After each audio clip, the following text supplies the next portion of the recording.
Hello, Uganda. Good evening and welcome to this edition of the Hotseat 933 KFM. I welcome you, our listeners, across this beautiful land, the Pearl of Africa. My name is Patrick Kamara. Tonight, we yet again look into the issues that are being raised by young Ugandans who are expressing themselves on the streets of Kampala and other cities of our country because of corruption that they say has eaten this country up to the bone marrow.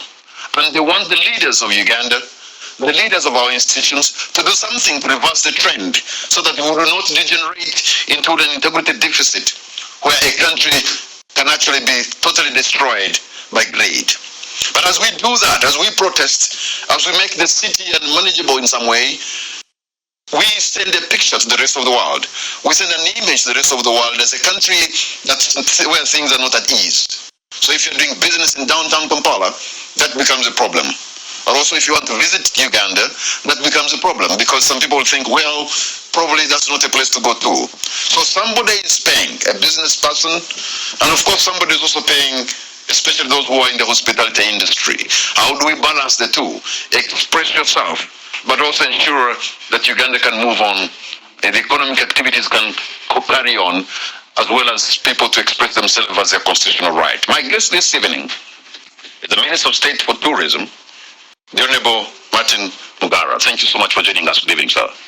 Good evening, Kamara, and good evening to our viewers out there. And let me tell you, for those who are not able to see Martin, with all respect, he's a relatively young man. So I can imagine, I'm almost about to call you Gen Z, but probably you can fit in there, or a millennial. But the cause of the young people of Uganda, I suppose, is your cause. I'm going to ask, where do you stand on the issues they rise before we look at the ramification of what happens when the city is in chaos? I stand on first of all, the government of Uganda position, and it's clearly stipulated even within our laws, corruption is a crime in this country, written in blue and black. People have been convicted, their case is ongoing. So that's the government position. And if you look at the president's communication, if you look at his tweets that he has been putting out there, he says, well, if we all don't support, and actually has put himself out there as the champion of fighting corruption. And he's saying, give me some time, and I'll give you I'll actually call it a small war compared to what he fought much earlier in the 1980s. So I think let's give government a chance. I believe that the president's commitment is serious. It's not the first time we are tackling corruption. So yes, so I'm on the government side. I think we don't support corruption, and our prayer is that whoever is involved really is held culpable. You know, whereas you mean well, your intentions could be good, but we want to, to see you by the fruits, by the actions that you take. We want to also even do some kind of stock taking and see how far have you done this. We want to some kind of do, charge according to your record. Because when the president came to power in 1986, he came with 10 points of the 10-point program. And Honorable Mugara, point number 7 was fighting corruption. Yes. It is very difficult to understand that 40 years down the road, almost 40 years down the road, the monster of corruption is only increasing. So where is your commitment? Where is your action? Apart from just talking. Yes, and that is what I'm saying, that we've seen some strides, we've seen people appear in court, we've seen some convicted, we've seen property attached, but also corruption is a global problem. You make it sound like a Ugandan problem. It's an American problem. It's all over the place. The distinction is how each country decisively decides to tackle it. But I think it's an issue of concern. And even the conversation that has been around today, that has, put it out there in the limelight. And I want to tell the young people that indeed the attention has been gotten, even at the highest level. I think right from what the president has said, I was in Parliament just a few days ago, I think yesterday but one, and you could see even members of Parliament. So it's an ongoing discussion beyond just the private, the public or the young people that are talking about, but even within the political circles, even within government. So let the government be given a chance to tackle this. The thing is, we do not disagree that it is being talked about in the cabinet, in parliament, in institutions. But we wonder, especially when the IGG says this country is losing 10 trillion. Honorable Mugara, 10 trillion from every year through corruption is a big sum of money. And if that money would be stopped from the hemorrhage, it would just do good for Uganda. So I think the young people are tired of the rhetoric.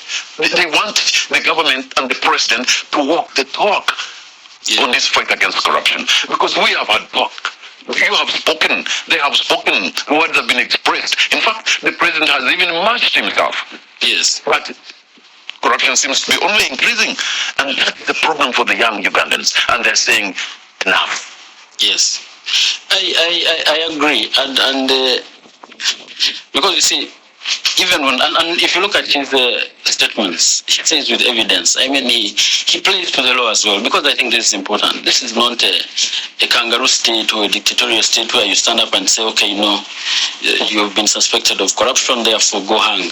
There are processes, and you've had the president say sometimes getting frustrated with, the prosecution process, the judiciary, because it's an entire process. We've seen people who have gone to court, clearly presented to court by government through the DPP, and they will go to court and beat government. So it's a process, and this is the biggest, I think, outcry out there, even for people in government, that please, if you have the evidence, help government have these people convicted. So I want to believe, and from where I sit, what I see, from what we discussed in Chankwanzi, that there is serious commitment towards the fight of corruption. And sometimes when the president says these things, I don't know why people take him lightly, but I think you can see what's happening. So let's give him time. He will talk on this. But how much time does he need for a man who started saying this, putting it in his 10-point program 40 years ago? 4 decades later, the problem is only increasing. How much time should Ugandans give him? But Mr. Kamara, also I'm saying that this is a state that has laws. This is a country that runs through systems. Alleging that I'm corrupt is not good enough. I must go to court and prove beyond reasonable doubt that you're corrupt. So these are the processes that he's saying. And that's why he says, until I gather the proper evidence, the reasonable evidence to have me get a conviction in court, I'll deal with all this. So now, all these institutions that are mandated to fight corruption, and there's quite put a number of them, others in the State House, others in public institutions like the Inspectorate of Government. So we have seen another institution has just been created to overlook the Uganda Revenue Authority, ostensibly to fight corruption. All these institutions, that layer upon layer, that are supposed to ensure there's no graft in our systems, are they not working? And that's the question. So actually, some of them are even constitutional offices. The IGG and the rest, they are facilitated. Yes, and that's what I'm saying. Sometimes it's not good to only apportion blame on only one side of the coin. When you look at only the executive and the rest, but there are established offices that are supposed to deliver this, to have these people convicted and tried and even investigate. We have the Auditor General doing a lot of work. We have Parliament that is doing the checking. So it's an entire system. I think what matters the most is the goodwill there or not. For me, from where I sit and the way I look at things now, I think the goodwill is there. So if the goodwill is not bringing the dividends that you require, then you should be actually, really trying to investigate these systems. You are a member of the cabinet. You sit in the cabinet. You talk about these issues. Sometimes, don't you feel a sense of frustration that with all these institutions that are also taking a lot of public resources in terms of facilitation and, logistics and salaries, we don't get the dividend? Whenever Mugara, we don't. Well, like I said, it's an entire process. We have everyone has a role to play, and my prayer is, and I want to thank who is out there advocating against corruption. I think it's a high time we have a discussion in all corners of all manners of offices in the private sector. Yeah, so I see there is more awareness and demand for accountability going forward that has not been there before. So let's hope that yes, that this cries will yield some good results going forward. How can they yield good results if these cries are not given the space to express themselves? Because the president is also sick and tired about corruption. He has written about it. He has walked and marched against corruption. In fact, these young people who are on the streets of Kampala, in my view, are strategic allies of the president. How again can you stop his strategic allies to express themselves in a cause he believes in? He has actually... Because they have said they're even peaceful. Yes. They are peaceful protesters. Working on a cause their president understands. Yes. In my view, these are his allies. Yes, and if you see the president's tweet, indeed he says, if we agree well, I would be the first to join you and actually lead the march against corruption. So he understands. He is just saying, if we are to do it, let's do it in a more reasonable way. But there is a win-win for everyone. Let's give him a benefit of doubt. Let's give government a benefit of doubt. And once we are portioning blame, let's look at the entire chain of who has to deal with corruption going forward. Don't only look at government. You talk to the judiciary, talk to the prosecutors. I mean, when someone comes, why does evidence disappear? How many people, for instance, has the IJG convicted? He has the mandate, he has investigated cases. So spread the blame across, because some of these are independent institutions. And I'm happy that they're holding everyone to account. They are saying the same for us in government. They are speaking to parliament.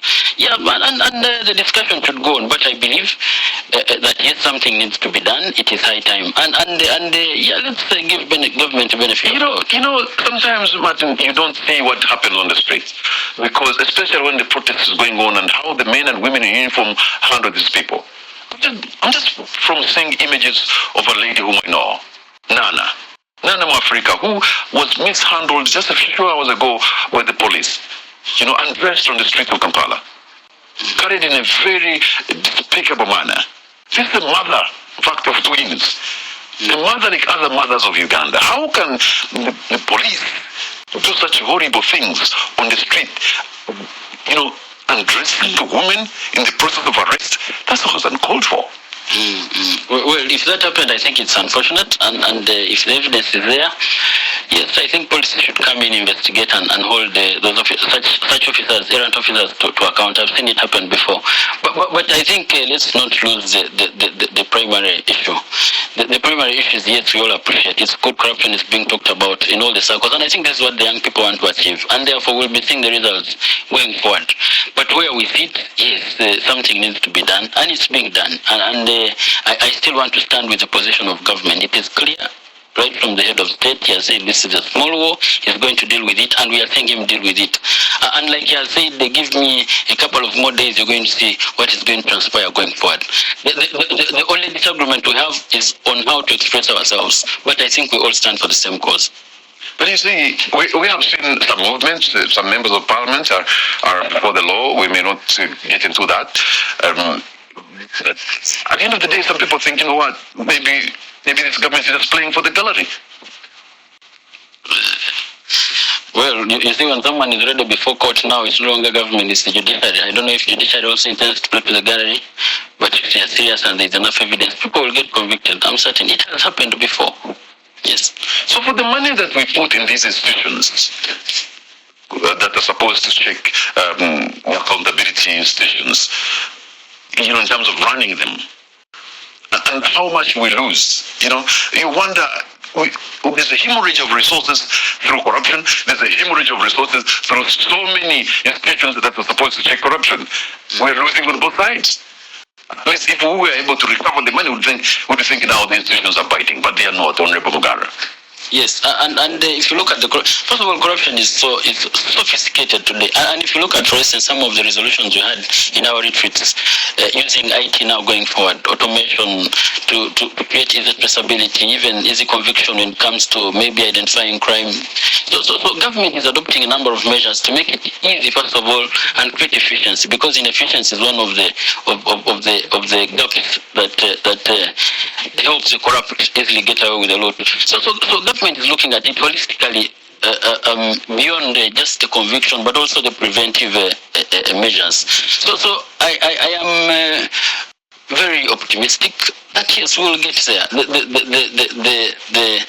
The drive amongst all of us is there, and I want to assure you, where I sit, yes, I think everyone is tired and they're saying enough is enough. So we are all behind the president, and like he has requested the young people, you support him as well and see how far we can go. You give government some chance to do what it needs to do, but hold everyone accountable. Like the way you're discussing, you're having me here over the executive, please hold the judiciary accountable. When someone appears before court and there is evidence, let you be convicted. when you look at the prosecutors, so is the police. Investigate well. So it's a whole process, and sometimes, trust me, someone else can get arrested, and because of the problem within the chain, conviction becomes a problem. So I think it's a general problem that should be handled from the head to the bottom, and I believe we'll get there. Honorable Martin Mugara, hold on to your points now because we are going to take a break, and the Hot Seat will be right back. Welcome back to 933 KFM, and this is the Hot Seat. My name is Patrick Amara. My guest tonight is the Honorable Minister of State for Tourism, Honorable Martin Mugara. You know, I wonder what is going to become of Parliament, because the young people also directed their anger, first of all, on such a huge Parliament, perhaps the biggest south of the Sahara, they brought the government, but also the way how money is handled. We have a speaker and other officials who have been, painted so bad by Uganda's development partners, the United States and the United Kingdom. And you wonder, how will this government be able to operate when, in the international community and countries that have such a huge clout are saying your speaker shouldn't even come? I mean, we must be in a very bad spot as a country, aren't we? Well, but first of all, like I told you when I was in Parliament has a way of handling issues. You have seen people, talking about the commissioners, talking about this. I don't want to go so much in detail but Parliament has its own way of doing things. And I've seen members of Parliament also demand for accountability amongst themselves between fellow colleagues. And I want to give them a benefit of doubt as well. They will handle their issues. They finally do somehow. But it's important, and the public is saying that yes, our representatives also in some way or the other are demanding for accountability. And these are accusations.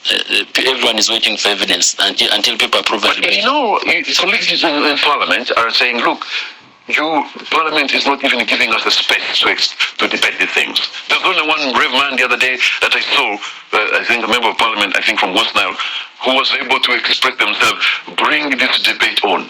When we are having such issues, why, in fact, there shouldn't even be people like the Honorable Sechikubo looking for signatures to bring a motion to debate these things. These things should just be on the order paper. They should have been on the order paper even as long ago, so that the Parliament of Uganda, which has a major role of appropriation, oversight, and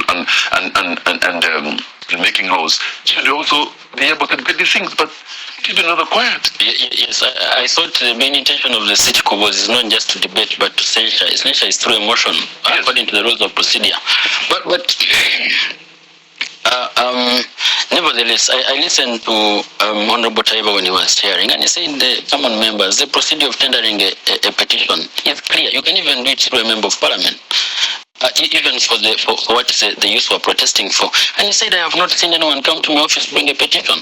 If it is brought, definitely we'll deal with it like they will deal with any other petition. I wouldn't want to blame him really. I think he was as genuine as he would be. And he still said there is still some room. I can still receive any petition. We can as Parliament and deal with it like we've been dealing with any other petitions. So I believe the systems of Parliament are working, and indeed these are representatives of the people. And how they debate corruption and how they extensively conclude it is what will show to the rest of the Ugandans. Do you get a feeling that these representatives of the people are losing the trust of the people? That if you're a member of Parliament, in some cases, as you move, people are, holding, throwing words which are not very palatable, because Ugandans seem to be not very happy with their representatives lately. Well, I can't speak to that really. I only have maybe a few representatives around me. But public opinion is okay, especially when you hold public office. This wouldn't be a shocker, what people think and how they hold their members of Parliament to account. And I see the election is around the corner. This is a heated time around now.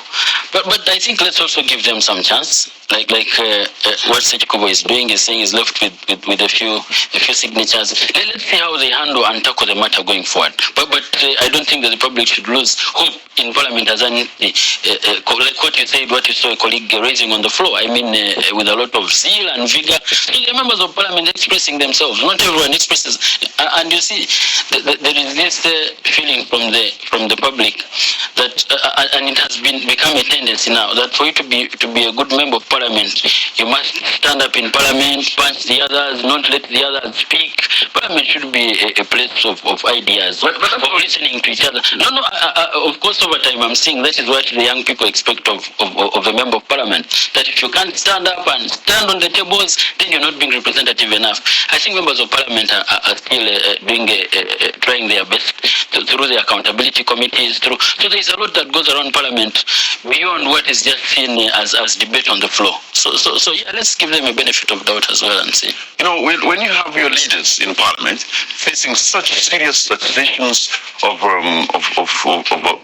abuse of office, you know, when you have your development partners writing very negative comments about the leaders of our legislative arm, I think it's better for members of Parliament to, you know, where people smell the coffee. It's them to take the bull by the horns and debate the things. There seems to be an element of intimidation in that house that some members of Parliament do not want even to express themselves. They seem to be timid.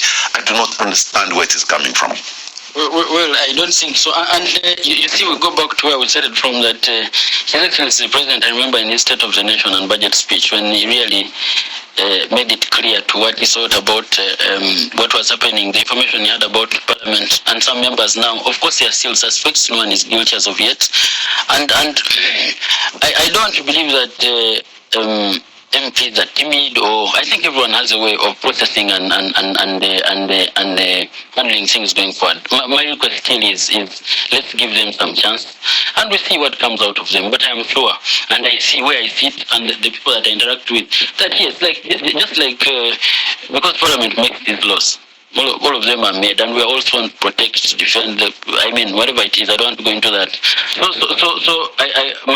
my prayer to the public is, let's be patient a little bit. Let's see. I'm not saying that every member of Parliament should be straight. Of course, there are some, and you can see that some have been picked out. Even with us within the executive, you saw what happened recently, even as ministers, and it can happen elsewhere. So. Let's give the government a chance to do its job and allow the investigators to come up with the proper evidence to have convictions going forward. You know, the Supreme Law really allows people to protest. And the freedom of assembly and freedom of expression. And, you know, it appears, those young people who are in the dock now, Honorable Mugara, it's actually democracy in the dock. It is freedom of expression in the dock. It is freedom of assembly in the dock. It's not those young people. And if you deny them this freedom, you are going to radicalize them. Sooner or later, you're going to be meeting a bunch of radicals that can do anything. Yes, but come and by the way, let's not be blind to the Anti-Homosexuality Act. You see, we play around with that act, but you know. No, please don't go there.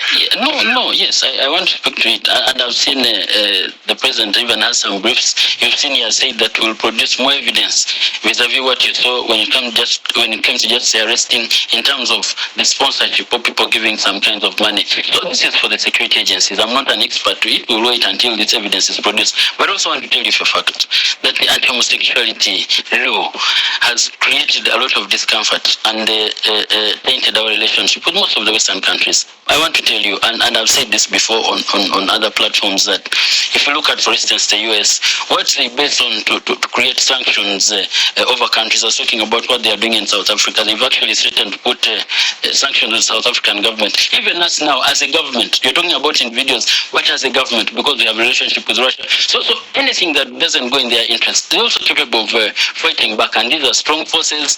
They're not forces you play around with. So I also want to listen to the government say that yes, maybe there is something we should also look into. On my side, I wouldn't take that for granted.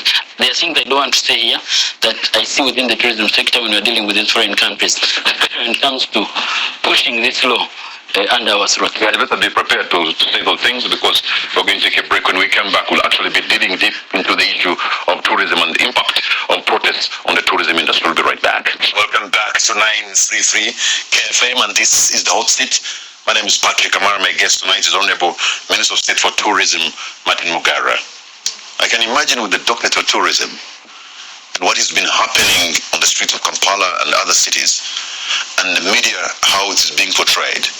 I've seen it as the number one story yesterday on Al Jazeera, it was on BBC and everywhere. You, who is supposed to be selling a good image of Uganda, must be a frustrated man. Because the effort you put in to market Uganda as a place that where people should come and unwind is actually on fire. And I can imagine some guests could even be thinking of otherwise. Why not go next door? That must be a frustrating scenario for you. First of all, not as yet. And every country has its own dynamics. This is not, you can't compare us to what is happening in Kenya to what has happened elsewhere. But so far, I think first of all, the protests were not as huge. I think there was a bit of cold restraint. Because they turned Kampala like it looks like a military garrison. Soldiers everywhere. No, I think there are people who listen to the president's request. I also had police was engaging a number of them and saying, there is a better way we can do this. Because you see, for instance, if you see how Parliament has been cordoned off, there are businesses there of people who are not working. I mean, very few people are employed in government. Most of them are in the private sector.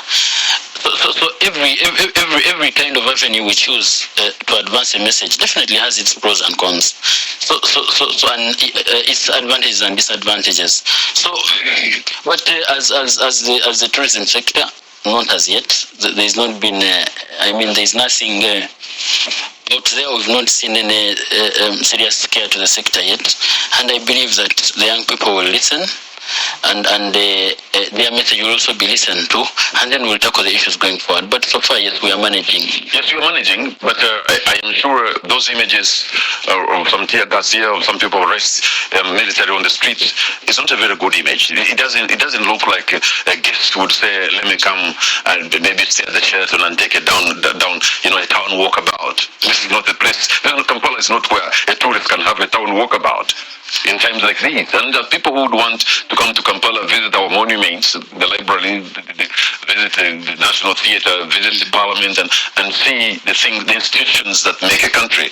They can't have that town walkabout. Yeah, because first of all, there is some international media that its main purpose is to exaggerate the situation in Kampala. I went to Parliament on Tuesday. I was in Parliament today. I have been walking around. I walked for lunch. Yeah, because if you ask, Nile Avenue was closed off. Parliamentary Avenue was closed off. The road to Diadibari Road was closed. Yes. So, yeah, you could access it because you are an honorable member of parliament, you are an honorable minister, so you can. Yes. But not anybody could. Yes, but perhaps you are moving also with your group of sharpshooters in front and behind you. No, come on. But I think the argument is that nevertheless Kampala is safe. People are moving around, and we believe this will pass. Hopefully, the young people will agree that there are other ways we can handle this going forward without necessarily inconveniencing others. I mean, these rates are also are not open. I mean, they have an end so that you don't inconvenience the others. But what matters the most is that the message has been heard. We started with that, we conveyed. As a sector, so far, I mean, our tourists are coming in, they are making it to most of the protected areas. They want to go to upcountry and the rest. The Ugandan travelers are also traveling, and obviously this will pass, and then it's business as usual. With your docket, because I believe, by the way, that we live in one of the most beautiful places on earth. Yes, probably even the most beautiful place on earth. But these episodes of violence, episodes of sometimes of Marburg, Ebola and stuff like that, episodes of violence around the neighboring countries, especially in the Congo, which neighbors some of the most pristine places of our country. These continuous episodes must be really a headache for the tourism ministry. Well, first of all, I think it's an issue of how we communicate. I think even amongst ourselves. Recently, we've been having discussions. I saw Kanana Kalema with the government press. So sometimes we've been the problem ourselves as government on how we communicate. Sometimes we become too alarmist over issues that can easily be managed. And when someone sees a government communication from health or from agriculture that is so alarmist, it could be a scare. So we're also working on a mechanism amongst ourselves as government to see how we better our communication in order not to hurt business, and I mean trade and the rest, and tourism and the others. And of course now also use the private press to see how we communicate better. I mean, if you have a newspaper saying that I don't want to say some things here that can actually almost kill business or an entire food sector in the country, then that becomes scary going forward. So but also now, for instance, if you go to the US, I believe the US is 100 times unsafer than Uganda in all its cities. Whether it is New York is the unsafest, whether you go down to the coast, everywhere. But how they choose to communicate, what do they put out there? Because they safeguard the interest of the country first in terms of business and the rest. So I don't believe that Uganda will be heaven today or tomorrow. There's no country that is. We'll continue managing what comes with our day-to-day way of life. I mean, protests and the rest, and demand for. So yeah, we'll see. You also don't seem to have a very robust marketing strategy for Uganda. We have seen people put in money. The nation of Rwanda has put in quite some money to market themselves. We have much more than Rwanda can even dream to have in terms of the tourism potential. But the rest of the world will think this is where the game happens. In Kenya, with Magical Kenya, they put in quite some money. If you go to Tanzania, they put quite some money in marketing themselves. I'm wondering why a country like Uganda, tourism is the low-hanging fruit. You get about almost $2 billion out of tourism every year. But you put in little in terms of marketing. I mean, with all respect, do you get it? No, but we are getting there. First of all, tourism is just beyond our direct investment into the sector. We are talking infrastructure, we are talking the airlines, we are talking... So I think because of the period of instability that we had over a period of time, those years before, between independence and between the time the NRA came to power, when there was nothing happening. Of course, they kept us back compared to the other countries in the region. But we are getting there. If I tell you, for instance, if you look at our projections for just this year, the number of tourist arrivals that we had in the first half of last year, 2023, was around 500,000. This year, we are around 700,000. So we believe that we may close this year at 1.5 million visitors.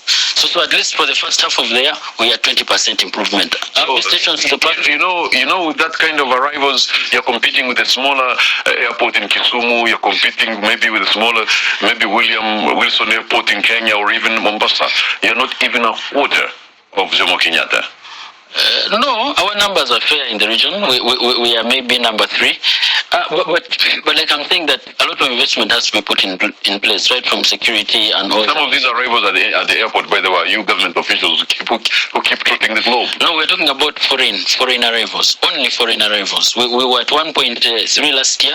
We believe we are going to conclude next year at around 1.5 or slightly beyond 1.5. So the improvement is there. Government is investing in infrastructure outside, including airfields, aerodromes across the country. So yes, so there's investment going in, and I believe I see the budget of the Ministry of Tourism being increased. We had a small increment of around maybe 30 or 40 billion, mainly to UWA, to help them with conservation.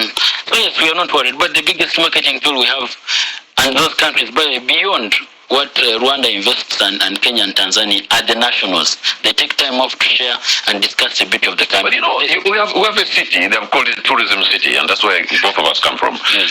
And by the way, the road from Kampala to the tourism city is so pathetic, yes, that even the people who are trying to rehabilitate it have even taken off their machine. And then you wonder, if tourism is the low-hanging fruit, and it's bringing this kind of money, and here you have what you call your tourism city, why should it be so hard for people to get to that city? Yes. on such a bad road. No, I know there's been some intervention, and the road is being worked on. It's been probably there's some mobilization going on for. There's a story. Some an issue to do with the contractor, but it was resolved, and I hope we hope to see equipment on that road again. But what I was trying to say is that the biggest marketing tool for all these countries in the region are the people, the nationals. I mean the Ugandans. Let's have some time to of course, get dissatisfied demand for accountability, but let's have some time to lay back a bit and say, okay, now what else can we post about this country that is beautiful? I've seen some countries that go and look for some bloggers, some influencers, some writers, some journalists, and invite them and take them on a charm offensive to their countries. I've participated in 2 or 3 of those in Israel. I've been to Rwanda, I've been to the United States, where you find you're with a group of journalists from all over the world and invited by the state to take them to tell them their story, and the well-carved story for them. And they write and they blog, and end of the day, the image improves. Nobody is doing this. If we are not able to tell our story, let's do it some offensive. Bring these guys once a year, let them tell the Ugandan story from the perspective they want them to do. You don't do that. Well, yes. No, but this year there's been a difference. There's some money that has gone to the embassies, almost all the strategic embassies, to help us market and mobilize for us influencers to come so that we do a few farm trips for them going forward. So we are getting there as a sector. I am very... And the moment we aggressively start marketing, especially with the nature, one interesting thing is someone was telling me the other day, a traveler who had traveled from Germany, actually. And he knows a bit of English, he travels a lot. And he says, you see, when I saw the kind of tweets and posts that Ugandans put out there, at one point thought they were very violent people. But when he came here and interacted, he said it's the opposite. He was wondering, who puts these posts out there? Is it these people that are in Uganda or someone else is doing it on their behalf? So of course, and that is one of the advantages we have in the region, despite not investing as much as the others. So for us, we're optimistic that the sector will continue growing. Our prayer is yes, Ugandans, we have all these rights, but let's be cautious. Okay. We employ 1.6 million people in the private sector. We want them to keep having these jobs and want to see them increase. So the way we communicate, the way we act sometimes can be a problem for these young people and the revenues. Honorable Martin Mugara, we're going to take a break. When we come back, let's discuss the mergers of the institutions, including the institutions that are under tourism, the Uganda Wildlife Authority, WEC, and others. How does that play out, and whether that is going to make the situation even better, or perhaps maybe to slow down? We'll be right back. KFM. Welcome back to 933 KFM, and this is Hotseat. My name is Patrick Amara. My guest tonight is the Minister of State for Tourism, Honorable Martin Mugara. I understand, is it the National Museum and the National Theatre are off limits now? Why is that? No, the National Museum, because we are going to modernize it. The museum, the structure where it is now, was built in 1954. So it needs some facelift. Facelift, or we need a new one? No, we don't have. You think a facelift? No, not only a facelift. Yeah, of course we'll expand a bit of the exhibition space, put up maybe new exhibition platforms, expand on the storage space, work on some digitization. We have issues with the roof, but also work on the parking and the fencing. A bit of modifying it and making it look a bit more beautiful and modern. We will discuss the construction going forward, but with the resources we have, we still believe that we can do a good job going forward. Yes, it will be closed for around 10 months, but the other regional museums will be working in Soroti, in Kabale, and a number of other tourism sites across the country. So we've shared this in the newspapers. We've told a number of our clients, and we are doing this for the betterment of the service that we wish to offer them going forward once we reopen the museum. So, but I understand there's some artifacts that are being returned from the United Kingdom that have been looted during the colonial times? Yes, actually, you can use the word looting, but interestingly, some were surrendered by the leaders then. The cultural leaders themselves would give some to these colonial masters. We received around 36 from the UK. I think it was last month, but one. and we are going to hand over some to the cultural institutions. We'll still keep some for the rest of the Ugandans to see. You have an idea what are these things? Yeah, we have a couple of drums. I mean, from Bunyoro, we have a culture of a couple of some pots, washing milk pots from Ankole. We have from across the region. Some head, they are called head dressers. Well, MGs and all that stuff. Something like that from across the region. And these are very old artifacts. These are more than 100 years old. Yes, more than 100, taken in the 1890s. I mean, some are even human parts, interestingly. Oh my God. Those whites would collect anything. So we'll be handing some of this to the cultural institutions. Of course, we are still doing some research because you see, when they were being returned, what we're basing on is the research, is the record that was captured by the white man. They captured by themselves. Yes. So the moment we receive them now, we have to redo our own research to see if it corresponds with the research that they gave. And we've already discovered that some of it is actually misinformation. Some are from elsewhere. They're reporting that they're from elsewhere. So we have to first correct the record. And we want to... Is that possible for people to go back more than... These are artifacts of different cultures, different tribes in Uganda in 1890. That's almost 130 years ago. Yes. Is it possible to verify that? 150 pages, it's possible, because there is, first of all, where to start from. And we are working with a team of so many technical people. Beyond Uganda, we have people from universities in America, the UK, that we're working with to have the record straight. And we'll have it. There's no doubt. Okay, that must have been a very interesting thing to have Ugandan artifacts of the tribal entities, out in the UK for 130 years, and then they're returned to us. They're returned. Probably. I say this with a tongue in cheek. Probably they are better. They were kept better there. I wonder whether we shall have the capacity to be able to hold on to them for the next 100 years and beyond. No, we have that. We have the museums, and they have to get acclimatized to the very environment, almost the same as what they were in. We have all those facilities going forward, and we had to prove to the University of Oxford where they were that indeed we are going to take care of them, and they had to come and do inspections to make sure. And that's the interesting bit about these colonial people. If we didn't have them, I mean, if they didn't take these artifacts, I don't think we'd have them today. There would be nothing to speak for. But we are building another museum in Karamoja. We're expecting, I think, another over 2,000 that were taken from Kenya. There's a family that has agreed to redonate them to the Karamoja region. A Kenyan family? Yes. White? Yes. Then have the Karamoja artifacts that were taken in. Yes. So they've agreed to give them back to us, but we need to first finish, and I think we'll do that this year, and then we'll still let the world know. But there are so many artifacts out there. We are still having negotiations and discussions, and we want to thank especially His Excellency for the support to make sure that this history comes back to Ugandans and the benefit of it. You have also plans of building a Kidepo International Airport. Yes. Do we have somebody on the ground to start the construction? Yes, actually, Kidepo International Airport is being built by an investor. It is a grant. Okay. Built by the government of Sharjah. We've done all the clearances for them. They inspected the site. We signed an agreement with them before the president, I think maybe 2 months ago, and they must be mobilizing now to start the construction. But not even beyond the airport. And we believe that not an airstrip, an airport. And we believe that's going I hope they're going to give us an airport. In Ugandan things, sometimes you think big, and before you know it, for example, I saw some stadium in northern Uganda, football, was it Kawunda or something? Before you know it, they show you something very little, and that's the airport, or that's the stadium. I hope this is an airport worth a name. No, these guys are serious. They've showed us the designs. They already know what they are going to do. They've hired Ugandan consultants. They're not just foreigners, really.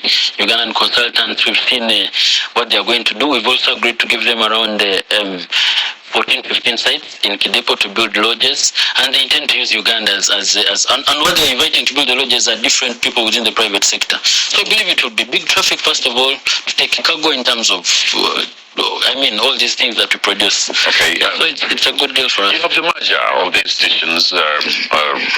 Government was trying to merge them. Now it's a law. I understand UWEC and UWA are coming back to the mother ministry. Is that a good thing, really? Yes. No, the merger is mainly between Uganda Wildlife Authority and the Uganda Wildlife Education Center.